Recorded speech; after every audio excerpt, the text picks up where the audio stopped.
ฮัล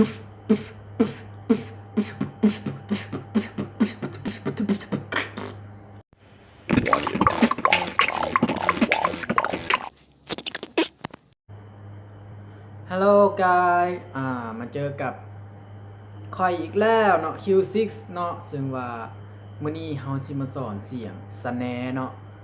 ซึ่งว่าคลิป2คลิปที่แล้วนั้นเฮาสอนเสียงกระเดื่องแล้วก็เสียงไฮแฮกเนาะมื้อนี้เฮาจิมาสอนเสียงสแนร์เนาะเสียงสแนร์นี่ก็ประมาณแบบนี้เนาะ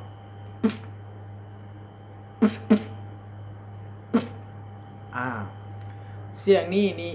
น่าจะยากก่อนกระเดืองไฮแฮกหน่อยนึงเพราะว่ามันจะต้องใส่2เสียงโฮมเข้ากันเนาะซึ่งถ้าไผเฮ็ดกระเดืองเป็นแล้วเนาะหรือว่าเสียงกลองแหละไปหลังจากนั้นให้บวกฟอร์ไฟเข้าไปตึมประมาณนี้ก็จะเป็นแบ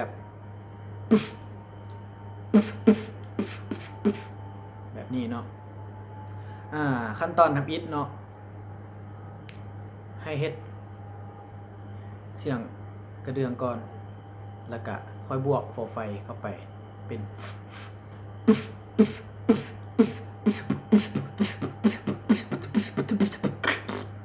ประมาณนี้เนาะซึ่งไผบ่เข้าใจอีหยังก็ให้คอมเมนต์บอกได้เนาะถือว่าคลิปนี้ก็จบเพียงเท่านี้เนาะขอขอบใจ